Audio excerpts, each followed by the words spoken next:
প্রিয় ভাইরা আমার, মানুষকে আল্লাহ সুবহানাহু ওয়া তাআলা সূরা হুজুরাতের 11 এবং 12 নম্বর আয়াতের মধ্যে বলছেন, ইন্না বা'দা যন্নি ইসম।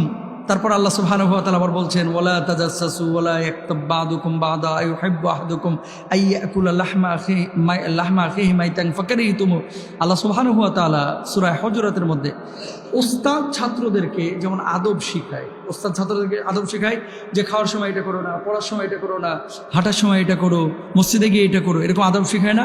আল্লাহ সুবহানাহু ওয়া তাআলা মানুষকে এই আয়াতে কারিমায় যাতে করে জান্নাতে যাইতে পারে এই জন্য 6টা আদব শিখিয়ে দিয়েছে। সুবহানাল্লাহ বলেন না? কয়টা আদব? 6টা আদব। 1 নম্বর আল্লাহ রাব্বুল আলামিন কি বলছেন খেয়াল করেন, কাউকে বিদ্রুপ করা যাবে না। কেউ জানে না আল্লাহর কাছে কে উত্তম। যে মানুষটার ব্যাপারে আপনি গীবত করছেন চায়ের দোকানে বসে বসে, আপনি হয়তো বা তাকে ঠকাচ্ছেন, তার মান সম্মান আপনি নষ্ট করছেন, কিন্তু ওই গীবত যার ব্যাপারে করছেন সে মানুষটা আল্লাহর আদালতে সম্মানিত মানুষ হতে পারে, ঠিক কিনা? ধরেন একজন মানুষকে আপনি গালমন্দ করছেন বসে বসে, অথচ এই মানুষটা আপনি গালমন্দ করছেন, তাকে ছোট করছেন, হেয় করছেন, আল্লাহর আদালতে সে সম্মানিত। তার মানে আল্লাহর সিদ্ধান্তের বিপক্ষে আপনি অবস্থান নিচ্ছেন। কথা বলেন ঠিক কিনা? এই ক্ষমতা, পাওয়ার, শক্তি সবসময় কিন্তু থাকে না ভাই। এই জল্লাদ শাহজাহান এই বেটা নাকি 62 জনকে ফাঁসি দিছে। সে কয়েকদিন আগে যেভাবে লাফালাফি করতেছিল, ও কি জানতো যে আমি মারা যাব?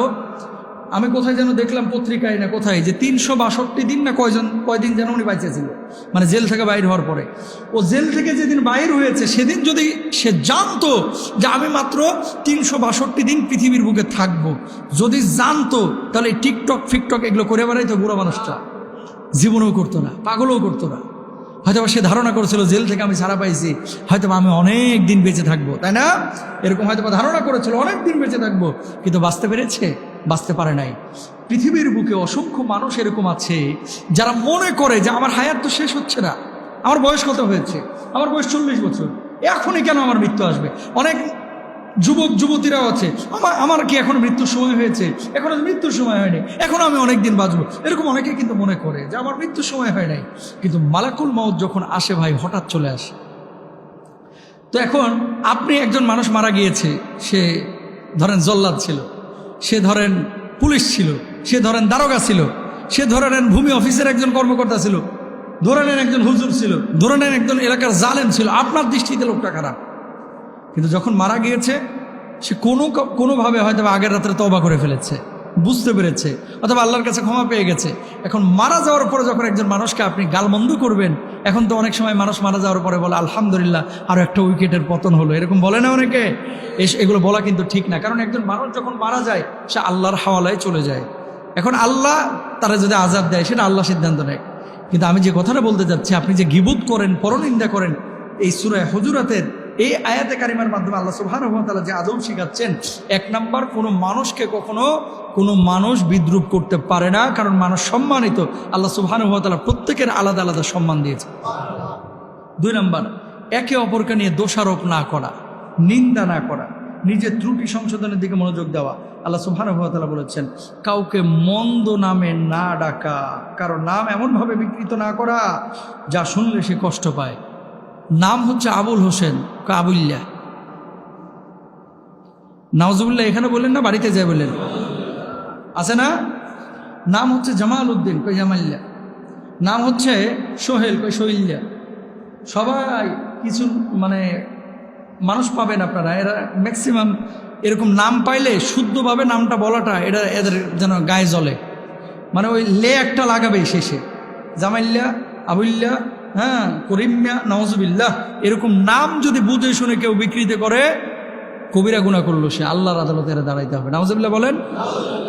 কোনো মুসলমান কখনো এই ধরনের নাম বিকৃত করতে পারে না, এটা কখনো করবেন না প্রিয় ভাইরা আমার। এরপর আল্লাহ সুবহানাহু ওয়া তাআলা বলছেন মানুষের দোষ ত্রুটি অনুসন্ধান যারা না করে, খবরদার এটা করবেন না। দোষ ত্রুটি, সারা জীবন ভালো কাজ করছেন, কোনো কারণে একটা খারাপ কাজ করছেন, কিছু মানুষ দেখবেন যে এই একটা খারাপ কাজের কারণে ওর গোটা জীবনের অর্জনটাকে ধূলিসাৎ করে ফেলে। কাই হায় হায় রে, এটা এত খারাপ, এটা তো বুঝি নাই। কথা বলেন ঠিক না? না, সে যতটুকু খারাপ এতটুকুই আপনি তাকে বলেন। একটা মানুষ পৃথিবীতে ভুল নাই এরকম কোনো মানুষ আছে? যদি থাকে একমাত্র আমাদের নবী আম্বিয়া আলাইহিমুসসালাতুওয়াসসালামরা আছে, ঠিক না? মানুষ এটা কিন্তু ভুল হয়েই থাকে। আদম আলাইহিসসালাতুওয়াসসালাম ফল ভক্ষণ করেছিলেন, নিষিদ্ধ ফল, এই জন্য তো আল্লাহ তাআলা দুনিয়ায় পাঠাইলেন। মানুষ নিসিয়ান শব্দ থেকে এই যে নাস শব্দ, নাস শব্দের অর্থ মানুষ, এটা এর অর্থ হচ্ছে ভুল। ভুল তো মানুষ মাত্র ভুল হয়ে থাকে। পৃথিবীর প্রত্যেকটা মানুষ কিন্তু আমরা ভুলের মধ্যে আছি, কেউ কম কেউ বেশি। কিন্তু আমাদের মানুষের একটা নেচার হচ্ছে অন্যের ভুলটা আমরা খুব বড় করে দেখি, কিন্তু নিজের ভুলটা অত বড় করে আমরা দেখি না। এই জন্য সবসময় অন্যকে শুদ্ধ করতে না চেয়ে আগে নিজে পরিশুদ্ধ হন, নিজের থেকে পরিবর্তনটা শুরু করেন। নিজের থেকে যদি পরিবর্তন শুরু করেন অটোমেটিক সবকিছু এমনিতে শুদ্ধ হয়ে যাবে ইনশাল্লাহ। বলেন না? আল্লাহ তৌফিক দান করুক, আমিন বলেন। এরপর আল্লাহ সুবহানাহু ওয়া তাআলা বলছেন, অন্যের অনুপস্থিতিতে তার সমালোচনা করা যাবে না। ওয়ালা ইয়াক্তাব বা'দুকুম বা'দা আইয়ুহিব্বু আহাদুকুম আইয়াকুলা লাহমা আখিহি মাইতান ফাকারিতুম। তাদের মানে কেউ কি তোমাদের মধ্যে এমন আছো যে তার মৃত ভাইয়ের গোশত খাইতে পছন্দ করো? এরকম তো কেউ নেই।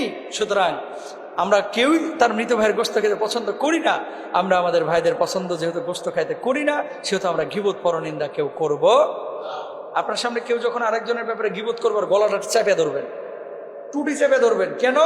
আজকে আপনার সামনে আরেকজনের গীবত করতেছে, এটা কিন্তু এই লোকটাই কিন্তু আরেকজনের সামনে আপনার গীবত করবে। যে মানুষটা আপনার ব্যাপারে আরেকজন মানে গীবত করে, আপনার সামনে আরেকজনের গীবত করে, সে মানুষটা আপনার গীবত আরেকজনের সামনে করতে পারে। এটা কিন্তু খেয়াল রাখবেন।